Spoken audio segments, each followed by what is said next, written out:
What is your vision for Horseshoe Park and Equestrian Center? There have been, rumblings of rumors that it might close, that, can't always serve the local community, things along that line. So let us start with Stacy on this one.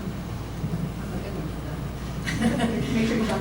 I'm at Horseshoe Park every Friday night putting on barrel races, so I'm a firm supporter of Horseshoe Park, and not just for the equestrian events.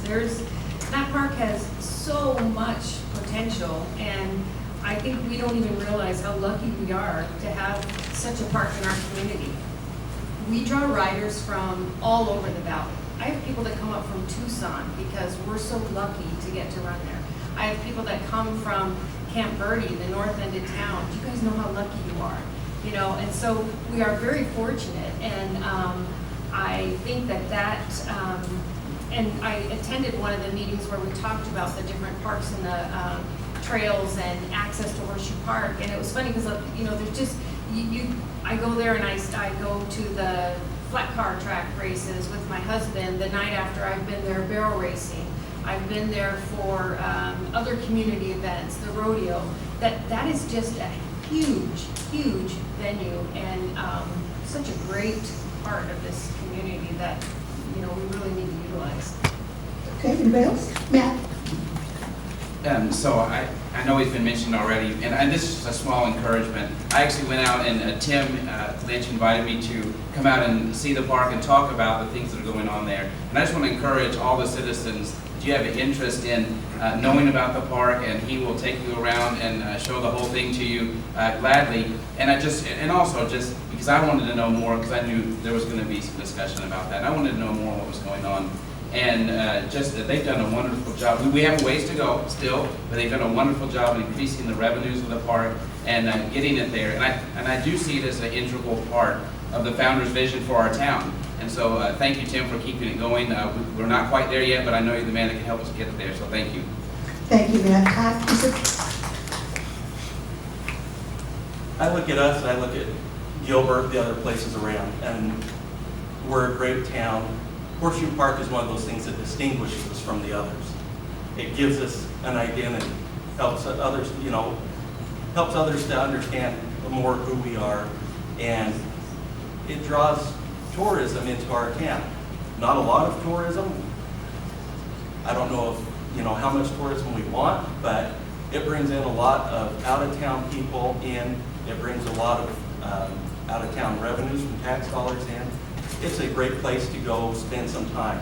I know a lot of residents don't go down much to see what's going on there, but there are 200 plus events going on each year, and bringing in that tax money, helping out, and helping our town to get known and to stay that horse community that we are. And I think it's great. We should do more. We should promote it more. It's one of the tourism places that we have, along with Schneff Farms, the Olive Mill. It's one of the main five. It's a great place. We need to keep it. It helps give us an idea. Okay, I'll make Craig next. So Craig next. Thank you. Those are rumors. We have never talked about shutting down Horseshoe Park. It is an economic driver. It brings in thousands of people that spend their tax dollars all over Point Creek. Tim, since we brought Tim on, we've really changed the whole, the way that Horseshoe Park works. And we were talking the other day, he's just brought a 3-day dog show. There's been lawnmower races, there's motorcycle races, and it's just the opportunities are endless out there. It is such a great venue for people to come to, and it's open to everybody, but we have to make money doing it. And the equestrian events is what brings in the most money because of the bedding and the stall rentals. So I think Tim is doing a great job, and I think Horseshoe Park is going to take care of itself. Jake? Yeah, so Horseshoe Park is a vibrancy component to our town. It's absolutely something that provides us the opportunity to distinguish ourselves from our neighboring towns, from elsewhere in the state, and so it has a huge benefit to us. You asked, though, specifically about what our vision is for Horseshoe Park. And my vision for Horseshoe Park is that it doesn't cost the taxpayers a subsidy of $1.3 to $1.7 million a year. And right now it does. And so I think that some of these, what Tim's doing with bringing in things like dog shows and some of those new pieces, I think are fantastic, because we shouldn't be subsidizing the operation of an equestrian park. Okay? It should be a break even, at worst or best, we should find a way to actually make it. Okay, anybody else? Greg? I'm gonna have to disagree with that. Like every park in Quinn Creek, it doesn't matter if your child plays soccer, we subsidize that park. So if it's okay to subsidize Desert Mountain Park for your kids to play soccer in, their kids are their horses. So it's the same thing with the horse park. It's the same, it's a park. It's a place that people go to have recreation, and therefore, unfortunately, it costs money.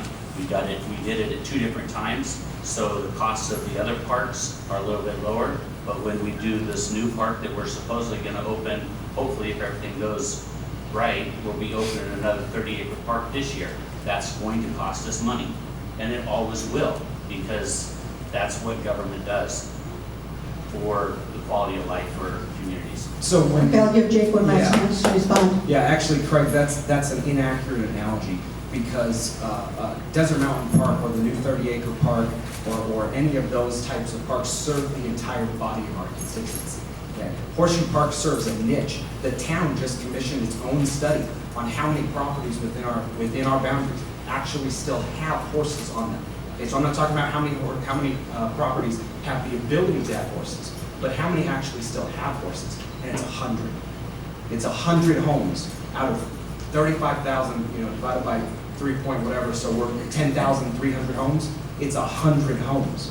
So Horseshoe Park it's just not an accurate analogy, because it only serves a fraction of a fraction of a fraction of a percent of our population. Now keep in mind, I didn't say we should close Horseshoe Park. Okay?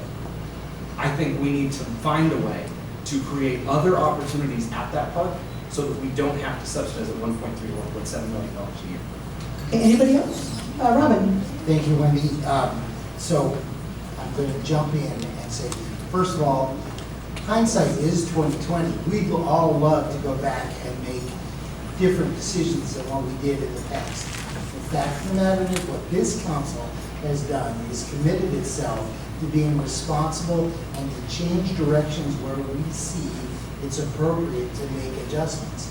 To compare Horseshoe Park and Equestrian Center to a normal community park is not really a fair comparison, because exactly as Jake said, it's not used by every citizen. But what it does do, and this is really critical, is it generates economic activity in our community to the tune of approximately $1 million a year. People come to events at Horseshoe Park, they spend money in our restaurants, they shop at our stores, they buy gasoline, cigarettes, and whatever else in our community. So that money all comes back to our community. Now, in the original inception of the park, it was thought that it would be a park that all our community would use. I'm not going to argue about whether we have 100 horse owners in the community. I think the number is likely higher than that. But that's not the point. The point is, we made an adjustment. One council made choices and decided to build a park for horses. This council changed directions and said, we're going to make this park into an economic driver, and that's a completely different thing. We pulled it out of Parks and Recreation, moved it into economic development. It does make money right now. It doesn't cover the carrying costs, that's true. But over time, it will recover. In the meantime, every single small business person in Quinn Creek is benefiting from economic activity that comes from that. Okay, and Jeff, did you say?